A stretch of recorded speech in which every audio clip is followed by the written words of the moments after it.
ডাকছেন, হে মদন গোপাল তুমি নেমে এসো, হে মদন গোপাল তুমি নেমে এসো, হে গোলক বিহারী তুমি নেমে এসো। এইভাবে তিনি যখন ডাকতে শুরু করেছেন, ভগবান কি বলছেন? অদ্বৈত হুঙ্কারে সুরধ্বনির তীরে আইলা নাগর রাজ, তাহার পীড়িতে আইলা করিতে উদয় নদীয়ার মাঝ।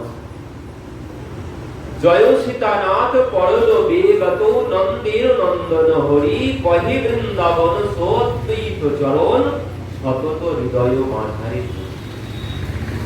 কি বলছেন? জয় জয় অদ্বৈত সোপ্রভু অদ্ভুত, সুরধ্বনির সন্নিধানে আজ আঁখি নদীর রহে প্রেমে নদী বহে, দুই নয়ন থেকেও জল বইছে। আর কি বসন তিল খানি বলছেন, বসন নয়নের জলে বসন ভিজে যাচ্ছে। নিজ প্রভু শনে ঘন বড় জনে, উঠে জোরে জোরে লম্ফ ডাকি বাহু তুলি, কাঁদি ফুলি ফুলি দেহে দেখি বিপরীত কম্প। আর দুহাত তুলে ডাকছেন। আর কি সেই অদ্বৈত প্রভুর মধ্যে অষ্টসাত্ত্বিক বিকার জলের মধ্যে তিনি লাফাতে শুরু করেছেন। আর কি বলছেন? হুঙ্কার করতে শুরু করেছেন, বাঘের মতো গর্জন করছেন, হে মদন গোপাল তুমি নেমে এসো, হে মদন গোপাল তুমি নেমে এসো। কারণ অষ্টসাত্ত্বিক বিকারের সমস্ত বাহ্য জ্ঞান চলে গেছে। তিনি হুঙ্কার করে সিংহের মতো গর্জন করে, হে মদন গোপাল তুমি নেমে এসো, হে মদন গোপাল তুমি নেমে এসো বলে ডাকতে শুরু করেছে। আর এদিকে কি হয়েছে? এই অদ্বৈত প্রভুর হুঙ্কারে গোলকপতির সিংহাসন নড়ে উঠেছে। এই জন্য যখন মহাপ্রভু এসেছেন, এসে বলছেন আমার নাড়া কই, আমার নাড়াকে তো দেখতে পাচ্ছি না, আমার নাড়াকে ডেকে নিয়ে এসো, আমার নাড়া কোথায় গেল? সমস্ত ভক্তবৃন্দ বলছেন প্রভু এখানে নাড়া বলে কাউকে তো চিনি না। নাড়াকে বলছেন তোমরা যাকে সীতানাথ বলে জানো সেই হচ্ছে আমার নাড়া। কেন প্রভু নাম এমন হলো কেন? বলছেন ওই নাড়াকে আমি নাম দিয়েছি নাড়া। কেন? সে আমার সিংহাসন নাড়িয়ে দিয়েছিল। বৈকুণ্ঠে গোলকে যখন আমি ছিলাম আমার সিংহাসন নাড়িয়ে দিয়েছিল, তাই আমি তার নাম দিয়েছি নাড়া। ভক্তবৃন্দ তখন বুঝতে পারলেন তো এই অদ্বৈত প্রভুর করুণা। বৃন্দাবন দাস ঠাকুর বলছেন অদ্বৈত হুঙ্কারে সুরধ্বনির তীরে আইলা নাগর রাজ, তাহার প্রীতে আইলা তরিতে উদয় নদীয়ার মাঝ। জয় সীতানাথ পড়ল বেগত নন্দের নন্দন হরি। বড় সমস্যায় পড়ে গেছেন এই সীতানাথের জন্য নন্দের নন্দন হরি। তো কহে বৃন্দাবন সোদ্বৈত চরণ সতত হৃদয় মাঝারে ধরি। বলছেন আজ যে আমরা এই করুণার অবতারকে পেয়েছি, কিসের জন্য পেয়েছি? এই অদ্বৈত প্রভুর জন্য পেয়েছি। তিনি যদি না করুণা করে ডেকে নামিয়ে তাকে নামতেন, তাহলে আমরা কিছুতেই তাকে পেতাম না। এই জন্য বৃন্দাবন দাস ঠাকুর বলছেন সেই অদ্বৈত প্রভুর চরণ আমি সতত হৃদয় মাঝারে ধরে রাখি। এই অদ্বৈত প্রভুর কৃপার কথা বলে শেষ করা যাবে না। আজ মহাপ্রভুকে পেয়েছি আমরা শুধুমাত্র তার। তো এদিকে কি হয়েছে? অদ্বৈত প্রভু যখন ওই গঙ্গায় তুলসী দিয়ে ডাকছেন, এমন সময় কি হয়েছে? সেদিনই সচিমা গিয়েছিলেন স্নান করতে গঙ্গায়। তার আগে কিছুটা ঘটনা ঘটেছিল। সেই উপেন মিশ্র আর শোভাময়ী দেবী তারা থাকতেন কোথায়? শ্রীহট্টতে। তো শ্রীহট্টতে যখন ছিলেন তাদের সন্তান হচ্ছে সপ্ত ঋষি। এই উপেন্দ্র মিশ্র আর শোভাময়ীর যে 7 সন্তান বলছেন তারা যেন সপ্ত ঋষি। তাদের নাম কি ছিল? কংসারী, পরমানন্দীয়, পদ্মনাভ, সর্বেশ্বর, জগন্নাথ, জনার্দন আর কৈবল্যনাথ। এই 7 পুত্র। তো একদিন উপেন মিশ্র আর শোভাময়ী দেবী একদিনে এক রাত্রিতে দুইজনাই একসাথে স্বপ্ন দেখলেন। কি স্বপ্ন দেখলেন? বলছেন যে স্বপ্নে যেন কেউ এসে বলে গেল তোমরা তোমাদের পুত্র জগন্নাথ কে ওই শান্তিপুরে পাঠিয়ে দাও, নবদ্বীপে পাঠিয়ে দাও, পুত্র আর পুত্রবধূকে। তো এই স্বপ্ন দেখাতে দুইজনাই উঠে পড়েছেন। দুইজনাই উঠে পড়েই বলছেন কি ব্যাপার, তুমি উঠে পড়লে এখন? আমি স্বপ্ন দেখেছি। দুইজনাই বলছেন আমিও স্বপ্ন দেখেছি। কি স্বপ্ন? বলছেন এই স্বপ্ন। দুইজনাই একই স্বপ্ন বললেন, কি করে হয়? এ তো কোনো একটা কিছু ব্যাপার আছে, না হলে একই স্বপ্ন দুইজনাই দেখেছি, এই ভগবানের কোনো ইচ্ছা না হলে কোনোদিন সম্ভব নয়। তো এই স্বপ্নে বিশ্বাস করে তারা তাদের পুত্র জগন্নাথ মিশ্র আর শচী দেবীকে পাঠিয়ে দিলেন ওই নবদ্বীপে। তো তারা নবদ্বীপে আছেন। নবদ্বীপে থাকতে থাকতে কি হলো, অল্প কিছু দিনের মধ্যেই সমস্ত নবদ্বীপবাসীর নয়নের মণি হয়ে উঠলেন জগন্নাথ মিশ্র আর শচী দেবী। তো এই অদ্বৈত প্রভু যেদিন গিয়েছেন গঙ্গায় ওই তুলসী দল ভাসাতে, সেদিন শচী দেবী গিয়েছেন স্নান করতে। এবার শচী দেবী স্নান করছেন, এদিকে অদ্বৈত প্রভু গঙ্গায় তুলসী দল দিচ্ছেন। এমন সময় কি হলো, তুলসী দলগুলো আজ স্রোতের অনুকূলে না গিয়ে প্রতিকূলে, মানে উল্টো দিকে বইতে শুরু করেছে। অদ্বৈত প্রভুর যখন বাহ্য জ্ঞান এলো, দেখছেন যে তুলসী দলগুলো প্রত্যহ যেদিকে যায় আজ সেদিকে না, এর আগেও তো দিয়েছি, এর আগে কোনোদিন এমন হয়নি, আজ কেন উল্টো দিকে উজানে বইছে? এ কি করে সম্ভব? উজানে কেন বইছে? তখন এই উল্টো দিকে যখন বইছে, তখন অদ্বৈত প্রভু হরিদাস ঠাকুর উপরে আছেন। হরিদাস ঠাকুরকে বলছেন, হরিদাস দেখো দেখো দেখো, আজ কেমন চমৎকার হতে শুরু করেছে, আজ তুলসী দল স্রোতের প্রতিকূলে বইছে, বিরুদ্ধে বইতে শুরু করেছে। তো এই দেখে সেই তুলসী দল ধরে দুইজনাই চলতে শুরু করেছে। চলতে চলতে কোথায় এলেন, অদ্বৈত প্রভু দেখতে পেলেন শচীমা যে ঘাটে স্নান করছেন, ওই তুলসী দলগুলো সেখানে এসেই ঘুরতে শুরু করেছে। এই দেখেই হরিদাস ঠাকুর বলছেন, প্রভু কোথায় চলেছেন, কোথায় চলেছেন? এখানে মায়েদের স্নানের ঘাট, এখানে কেন যাচ্ছেন? এখানে মায়েদের স্নানের ঘাট, আপনি এই ঘাটে কেন যাচ্ছেন? অদ্বৈত প্রভু বলছেন, হরিদাস তুমি একবার এগিয়ে এসো, দেখো কি হচ্ছে। শচী মা স্নান করছেন, সেই তুলসী দলগুলো চক্রাকারে শচী মায়ের চারিপাশে ঘুরতে শুরু করেছে। ঘুরতে ঘুরতে শচী মায়ের গর্ভে গিয়ে বিলীন হয়ে গেল সেই সমস্ত তুলসী দল। এই দেখেই অদ্বৈত প্রভু ভাবলেন, তাহলে এই মায়ের গর্ভেই আমার প্রভু আসতে চলেছেন। মা যখন স্নান করে, মা কিছু করতে পারেনি, মা যখন স্নান করে যেই উপরে উঠে এসেছেন, অদ্বৈত প্রভু গিয়ে শচী মায়ের চরণে ষষ্ঠাঙ্গে দণ্ডবত হয়ে পড়েছেন। এবার এই দেখেই শচীমা তো একটু চমকে গেছেন। শচীমা চমকে গেছেন কেন? চমকে যাওয়ার মধ্যেও কারণ আছে। আগে সাত কন্যা সব চলে গেছে, কেউ বেঁচে নেই। সাত কন্যা সবাই চলে গেছে, কেউ বেঁচে নেই। পরবর্তীতে কি এসেছিলেন সেই বিশ্বরূপ বলরামজি। তাও বলরামজি সম্পূর্ণ রূপে আসেননি। বলরামজি এক অংশে এখানে এসেছেন, আর এক অংশে হারাই নন্দন হয়ে এসেছেন। পরবর্তীতে দুইজন একত্রিত হয়েছেন। তো এবার যখন অদ্বৈত প্রভু মাকে দণ্ডবত করেছেন, মা একটু চমকে উঠেছেন, হায় হায়, এতে তো অমঙ্গল হবে আমার। এমনিতে আমার সাত কন্যা সব চলে গেছে, কেউ বেঁচে নেই, কোন পাপের ফলে তার কোনো ঠিক নেই। আর আজ সীতানাথ আমাকে প্রণাম করছে, মানে এনাকে সবাই সম্মান করেন, সবার পূজ্য।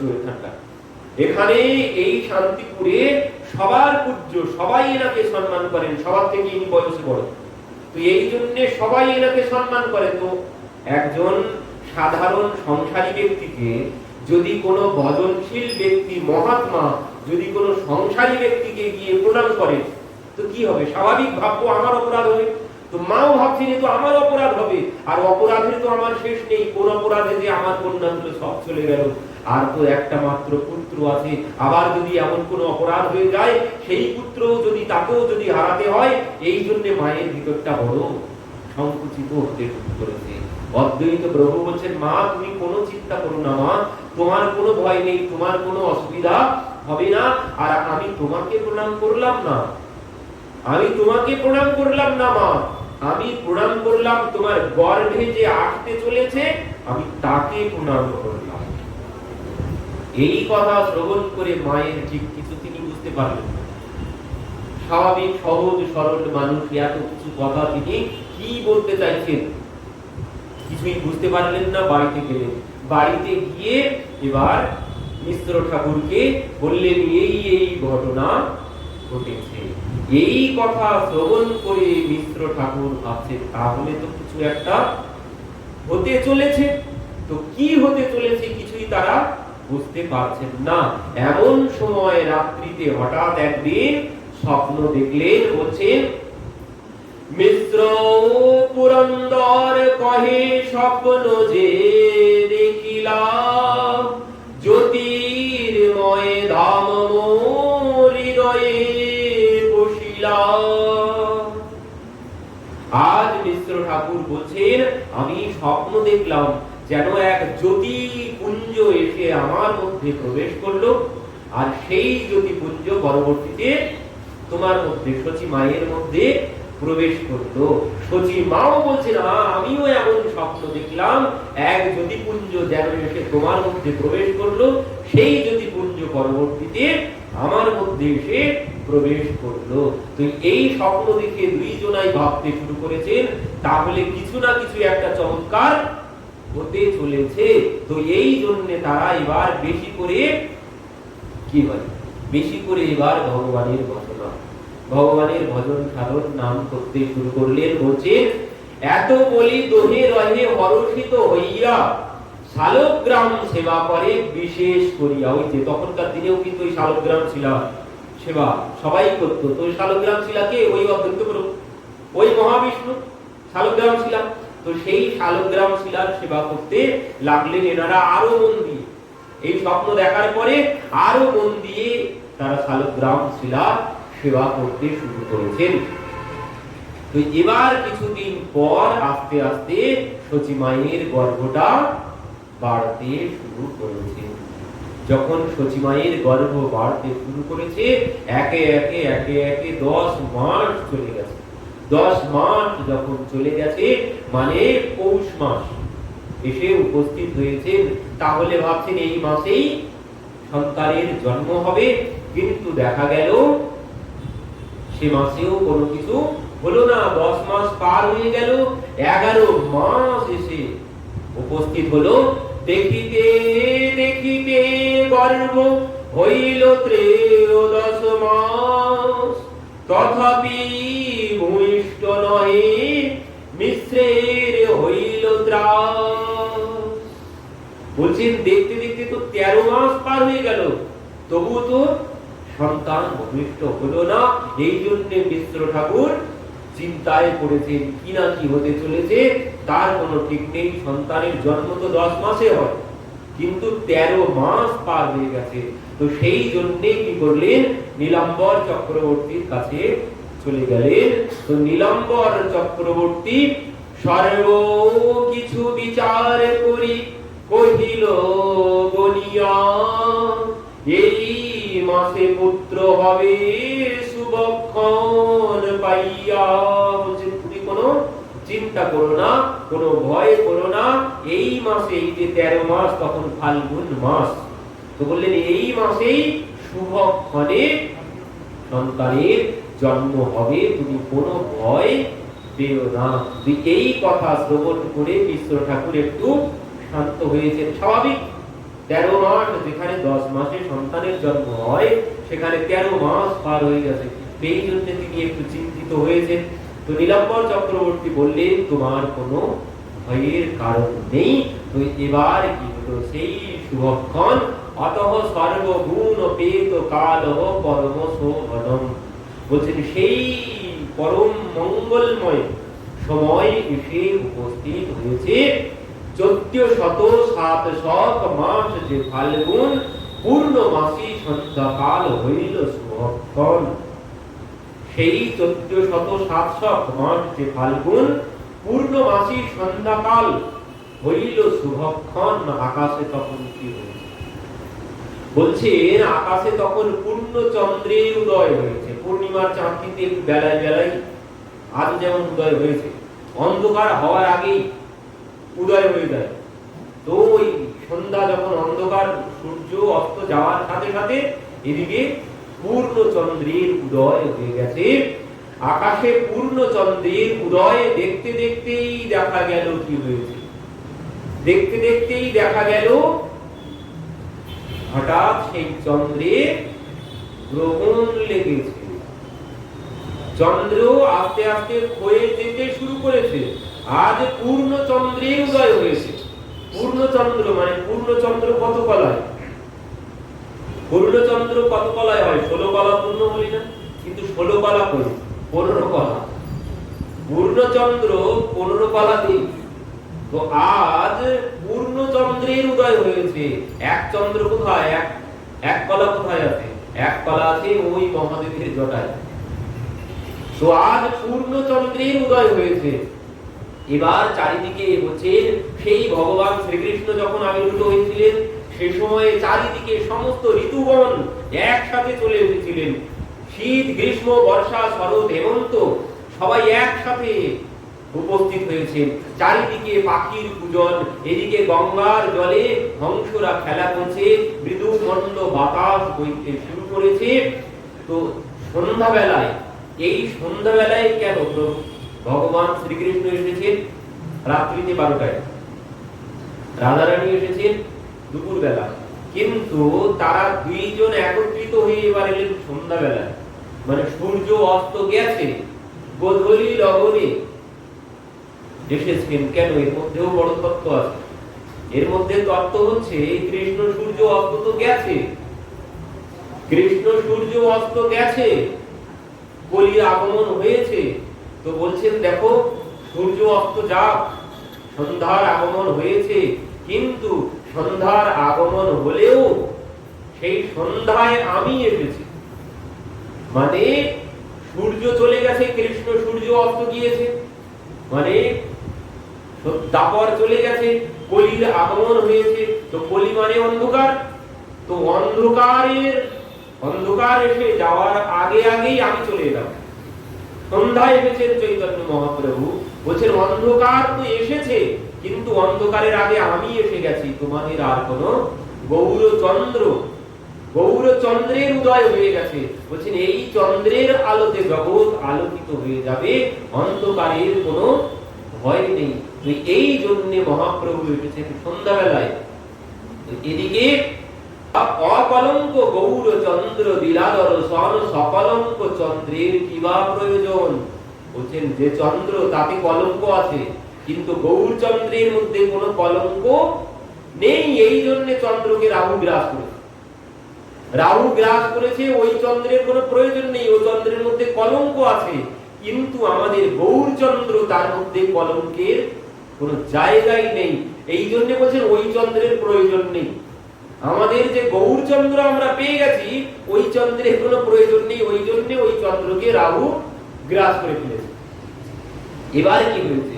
সবাই যখন দেখলেন যে চন্দ্রকে রাহু গ্রাস করেছে, গ্রহণ লাগলেই কি হয়? সবাই গ্রহণ যেই লেগে যায়, সবাই গ্রহণ মাথায় স্নান করেন। এই অনেক কল্যাণের গ্রহণের সময়ে, যেমন আজও গ্রহণ লেগেছিল, কিন্তু আমরা বুঝতে পারিনি।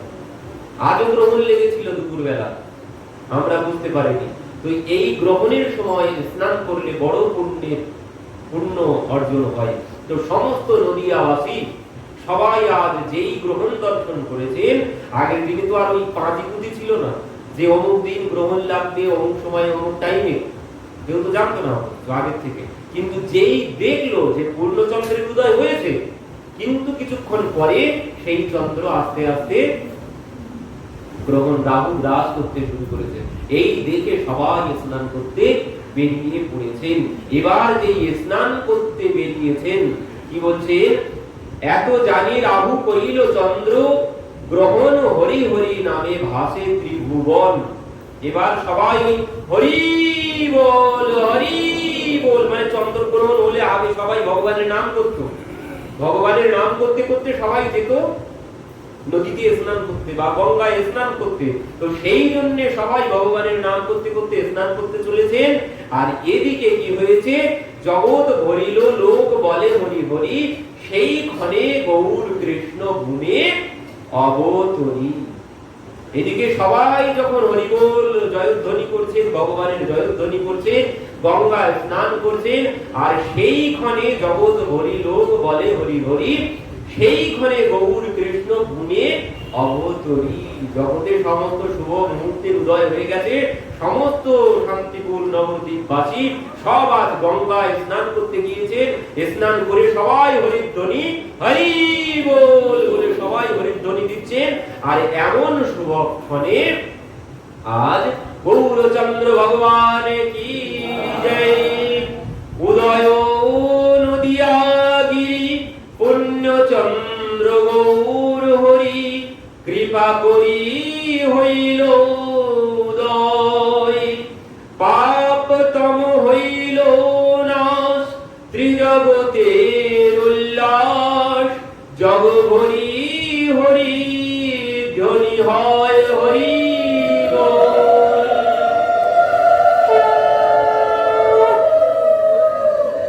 উদয় নদিয়াগিরি পূর্ণচন্দ্র গৌর হরি, কৃপা করি হইল উদয়।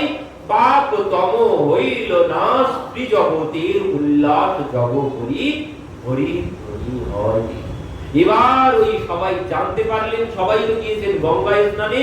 এমন সময় ওই একজনের কাছ থেকে মানে এক মুখ দুই কান হতে হতে সমস্ত নদিয়াবাসী সবাই জানতে পারলেন যে আজ সচি মায়ের ঘরে সন্তানের জন্ম হয়েছে।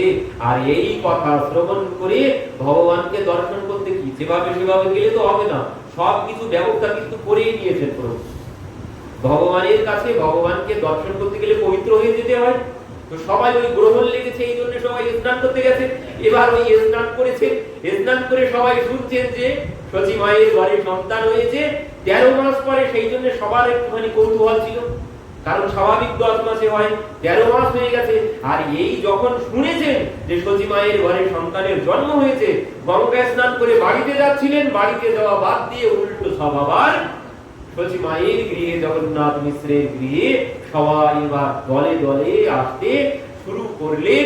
এদিকে অদ্বৈত প্রভু যখন জানতে পারলেন, বলছেন সীতানাথ আনন্দে নাচছেন আর বলছেন এনেছি এনেছি হরিদাস নামিয়ে এনেছি, আমি তাকে নামিয়ে এনেছি বলে সেই অদ্বৈত প্রভু আজ নিজ গৃহে নাচতে শুরু করেছেন। বলছেন পাপ তম হইল নাশ, ত্রিজগতের উল্লাস। জগ হরি হরি ধ্বনি হয়।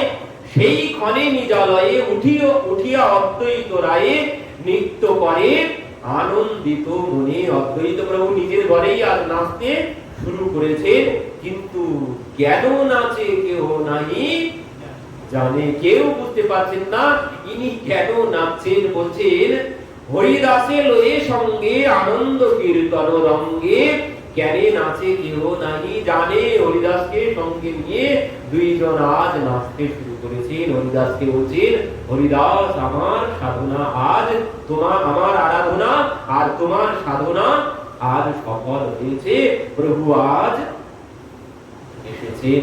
এই জন্য দুইজন নৃত্য করতে শুরু করেছেন। জগৎ আনন্দময় দেখি মনে সবিস্ময়ে ঠারে ঠারে কহে হরিদাস। বলছেন জগৎ আনন্দময় দেখি মনে সবিস্ময়ে ঠারে ঠারে কহে হরিদাস। একমাত্র হরিদাস ঠাকুরই জানতে পেরেছেন যে অদ্বৈত প্রভু আজ কেন নৃত্য করছেন। বলছেন আচার্য রত্ন শ্রীবাস হইল মনে সুকুল্লাস, জগৎ যাইয়া কইল গঙ্গায় স্নান। বলছেন আচার্য রত্ন শ্রীবাস তিনিও আজ গঙ্গায় স্নান করতে গেছেন। সমস্ত নবদ্বীপবাসী সবাই আজ প্রভুকে দর্শন করলেন। প্রভুকে পেয়ে আজ নবদ্বীপবাসীর আনন্দের কোনো সীমা নেই। সমস্ত জগৎ আজ আনন্দে ভরে উঠেছে। আজ এই তিথিতে ভগবান আবির্ভূত হয়েছিলেন চৈতন্য মহাপ্রভু রূপে। তো বলছেন কেন আবির্ভূত হয়েছিলেন? অচৈতন্য ইদম বিশ্বম যদি চৈতন্য ঈশ্বরম নো বদ সর্ব শাস্ত্রাজ্ঞায়োপি ব্রাহ্মতীতে কিম জনা। অচৈতন্য বিশ্বকে তিনি চৈতন্য প্রদানের জন্য, অচৈতন্য বিশ্বকে তিনি চৈতন্য প্রদানের জন্য তিনি আজ এই জগতে অবতীর্ণ হয়েছেন। আবার অবতীর্ণ হয়ে নাম কি ধরেছেন? চৈতন্য। কেন চৈতন্য নাম ধরেছেন? বলছেন জগৎ তো সব অচৈতন্য, জগৎ সব অচৈতন্য, এই জন্যই অচৈতন্য জগৎকে চৈতন্য প্রদানের জন্য তিনি নাম ধরেছেন চৈতন্য। তো পরম করুণ প্রভু দুই জন নিতাই গৌর চন্দ্র, ওরে দেখো ভাই ত্রিভুবনে নাই এমন দয়াল দাতা, পশু পাখি ঘুরে পাষাণ হৃদয়ে শুনি যার গুণ গাথা। এমন পরম করুণ প্রভু দুই জন, এই যে প্রভুর করুণার কথা এ বলে শেষ করা যাবে না। এই করুণার তুলনা কারোর সাথে তোলা যাবে না। চৈতন্য মহাপ্রভুর যে করুণা, বললেন এই করুণার তুলনা কারোর সাথে হবে না। তিনি যে কৃপা করেছে তার এই কৃপা, বললেন এই করুণার কথা বলে শেষ হবে না। কলির জীবা ধন্য ধন্য কলি ধন্য, নিতাই চৈতন্য পরম করুণা করি, বিধি অগোচর যে প্রেম বিকার প্রকাশে জগৎ করি। ধন্য কলি ধন্য, কলি ধন্য হলো কেন? বললেন এই যে নিতাই চৈতন্য তারা দুজন এসেছেন পরম করুণা করি। বললেন এত করুণা করেছেন, আগে ওই হাজার হাজার বছর ধরে ধ্যান করে যে ফল পাওয়া যেত, তৃতীয় অধ্যায় বিষ্ণু ত্রেতায়াম যদদেব বই দাপরে পরিচর্যায়াম কলৌকি সমতর হরি কীর্তনা। বলছেন ধ্যান করে যজ্ঞ করে পূজা করে যে ফল লাভ হয়েছে সেই ফল লাভ হয়ে যাবে এই মহাপ্রভুর কৃপাতে। কি করলে? বললেন শুধুমাত্র काम करते चलो नाम जपते चलो, हर समय कृष्ण का ध्यान धरते चलो। বললেন কাম করতে চলো নাম জপতে চলো, এতেই তোমার কল্যাণ হয়ে যাবে। তোমাকে কিচ্ছু করতে হবে না, ঘর বাড়ি ছেড়ে কোথাও যেতে হবে না, ও ধ্যানও করতে হবে না, যজ্ঞও করতে হবে না, পূজাও করতে হবে না। বললেন সংসারের সমস্ত কর্ম করো আর সাথে সাথে কর্ম করো বিধি নানা, মন মে রাখো কৃপা নিধানা। মনে মনে হরে কৃষ্ণ কৃষ্ণ কৃষ্ণ হরে হরে, হরে রাম রাম রাম হরে। বললেন এই নাম সর্বক্ষণ, বললেন ও কাজ করতে করতে করা যায়। এত সুযোগ কোন জগতে কোনো দিন ছিল না। কলির যুগে যে সুবিধা, কলির জীবের যে সুবিধা হয়েছে, বললেন এমন সুবিধা কোন যুগে ছিল না। কত কষ্ট করতে হয়েছে ভগবানকে পাওয়ার জন্য, কিন্তু কলির যুগে কোনো কষ্ট করতে হবে না।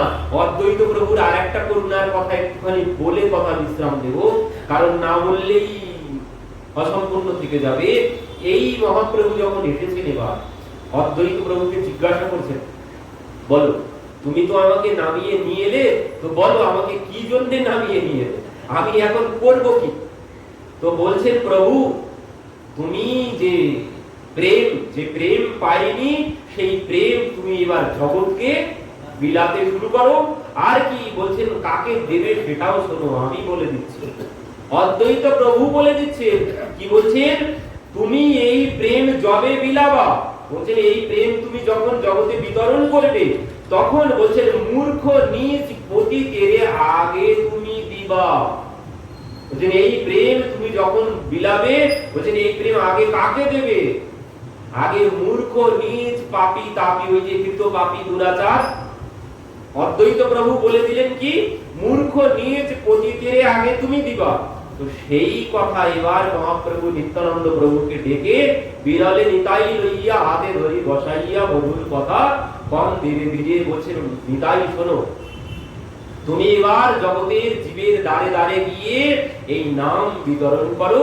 আর কি করবে? কৃত পাপী দুরাচার নিন্দুক পাষণ্ডিয়ার কেউ যেন বঞ্চিত না হয়। কারণ অদ্বৈত প্রভুর আদেশ কি বলেছেন, মূর্খ নিজ পতিতের আগে দিতে হবে। আগে মূর্খ নিজ পতিতকে আগে দিতে হবে। কেন? বলছেন এই মূর্খ নিজ পতিত কাকে বলা হয়েছে, মানে সব থেকে যত পাপী যে বেশি, বলছেন তাকে আগে দিতে হবে। যেমন কি করি আমরা, কি করি বাড়িতে যদি কোনো অনুষ্ঠান হয়, তখন আমরা কি করব, যাদেরকে আগে নিমন্ত্রণ করেছি তাদেরকে আগে বসাবো না আগে ভোজন করাবো? তাকে রাস্তার যদি একটা ভিখারি আসে, তাকে কি আগে দেব? বলবো বাইরে বস পরে। ভিখারি গরিব দুঃখী এলে, যাদের নিমন্ত্রণ করিনি এমন কোন যদি ব্যক্তি আসে, বলবো যে বাইরে বস পরে, আগে নিমন্ত্রণ করা ব্যক্তিকে আগে দেব তারপরে। কিন্তু অদ্বৈত প্রভু উল্টো বলেছেন, বলছেন না, আগে তুমি কাকে দেবে? বলছেন আগে ওই যে রাস্তায় ঘুরে ঘুরে বেড়াচ্ছে পাপী তাপী মূর্খ নিজ ভিখারি যার খাওয়া জোটে না তাকে আগে দিতে হবে। কেন? বলছেন ওই যাকে নিমন্ত্রণ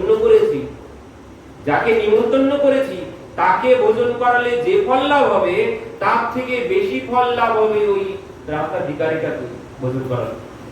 কেন? যার আশা আছে তাকে জল পান করালে,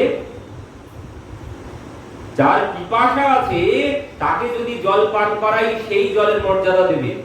যার পিপাসা নেই তাকে যদি বলি না এক গ্লাস জল পান করে, তখন তার মধ্যে নানান রকমের প্রশ্ন জাগবে, সংশয় জাগবে, কি জন্য পান করবো, কিসের জল, নানান রকম কথা বলবে সে।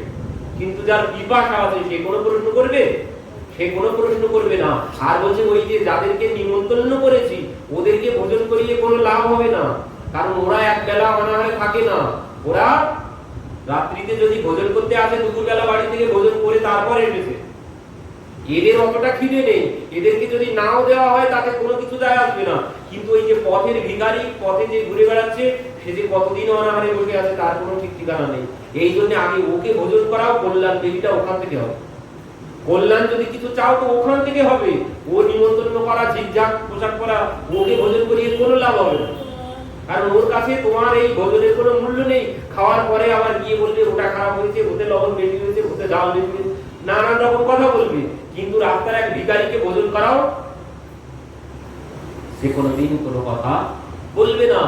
এই জন্য অদ্বৈত প্রভু বলছেন, প্রভু যত পাপী তাপী পাপী ভিখারি যারা আছে তাদেরকে আগে দিতে হবে। বলছেন ওই যারা মহাপাপী, পাপ করে করে সমস্তটাই পাপে পূর্ণ হয়ে গেছে, তাদেরকে আগে দিতে হবে। আর ওই সম্মানীয় ব্যক্তি মানে যাদের মধ্যে আছে ভক্তি, যাদের মধ্যে ভক্তি আছে তাদেরকে পরে দিলে চলবে। যারা অন্য পথে যাচ্ছে না, তাদেরকে পরে দিলে হবে। কিন্তু যারা এই যে ওই বলির পথে চলে গেছে, যারা সম্পূর্ণরূপে বলির প্রভাবে ডুবে গেছে, ওই এদেরকে আগে তুমি দেবে। এই জন্য মহাপ্রভু নিত্যানন্দ প্রভুকে বলেছিলেন যে দেখো নিতাই, ওই কৃতপাপী দুরাচার নিন্দুক পাষণ্ডিয়ার কেউ যেন বঞ্চিত না হয়। আর এই কথা রাখার জন্য জগাই বাবাইয়ের কাছে গিয়ে মার খেলেন। কিন্তু মার খেয়েও বলছেন মেরেছিস আবার মার, একবার হরি বল, একবার হরি বল।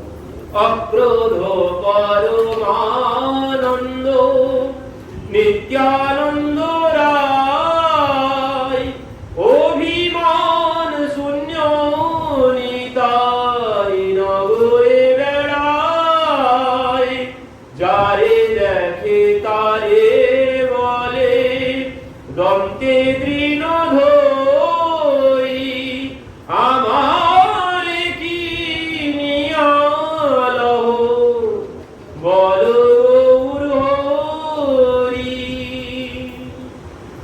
এই নিত্যানন্দ দেখুন, বলরাম থেকে হয়েছেন এবার নিত্যানন্দ। বলছেন ও বলরাম নামে সার্থকতা হয়নি, কারণ আমি যে বলবান হয়ে কোনো কিছু বল দেখাতে পারি। আগের লীলায় আমি বলরাম হয়েছি, নামও ধরেছি, বলবানও হয়েছি, কিন্তু কোনো বল আমি কোথাও দেখাতে পারিনি। সেই দাদা বলেছিল না, মা দাদা আজকে একটা গাধা মেরেছে, বাড়িতে গিয়ে দুইজনের গন্ডগোল হয়ে গেল। বলছে মা দাদা একটা গাধা মেরেছে। কিরে বলরাম, তুই গাধা মেরেছিস, আর কিছু পেলি না? তোর বল এই গাধার উপরে গিয়ে দেখালি। তো সেখান থেকে বলছেন এবার ও বলরাম নামের সার্থকতা হয়নি, তো এই জন্য এবার নাম ধরেছে নিত্যা আনন্দ। বলছেন জগৎকে ওই আনন্দ প্রদান করব, এই জন্য তিনি ওই আনন্দ প্রচার করতে শুরু করেছে। আনন্দ কোথায়? এই নামের মধ্যেই আছে একমাত্র পরমানন্দ। এই জন্য তিনি নাম ধরেছেন নিত্যানন্দ। জগতের জীবের কাছে মার কেউ বলছে মেরেছিস আবার মার, তবু একবার হরি বল জগাই, একবার হরি বল মাধাই, একবার হরি বল। এই হচ্ছে করুণা। সুত গোস্বামীকে বধ করে দিলেন, প্রণাম করেনি তাই, কিন্তু আজ তিনি বলছেন মেরেছিস আবার মার, তবু একবার হরি বল। এমন নিত্যানন্দ হয়েছেন তিনি, এমন ভাবে জগৎকে আনন্দ দান করার জন্য প্রতিজ্ঞাবদ্ধ হয়ে গেছে। জগতের জীব মারছেন তবুও তাকে প্রেম দান করছেন। এই জন্যে এই কলিযুগ হচ্ছে ধন্য কলি, ধন্য নিতাই চৈতন্য পরম করুণা করি, বিধি অগোচর যে প্রেম বিকার প্রকাশে জগৎ। এ জগৎ আজ ধন্য হয়েছে, কলির জীব আমরা সবাই ধন্য হয়েছি। আজ এই গৌরচন্দ্র নিত্যানন্দ প্রভুকে পেয়ে বলছেন, এরপরেও যদি নিজের কল্যাণ না করতে পারি, এরপরেও যদি নিজের কল্যাণ না করতে পারি, তাহলে তার আসা যাওয়াই বৃথা হয়ে গেল। বলছেন, সংসার ভজিলি গৌরাঙ্গ ভুলিলি, না শুনিলি সাধুর কথা, এহ পরকাল দুকুল খোয়াইলি, খাইলি নিজের মাথা। বলছেন, এই যে সাধু সন্তের উপদেশ, শাস্ত্রের উপদেশ যদি গ্রহণ না করো, যদি এই নাম গ্রহণ না করো, এই অদ্বৈত প্রভু মহাপ্রভু নিত্যানন্দ প্রভু স্মরণ যদি গ্রহণ না করো, তো বললেন, পাইয়া মনুষ্য জন্ম, যে না শুনে গৌর গুণ, তার জন্ম অধঃপথে যায়।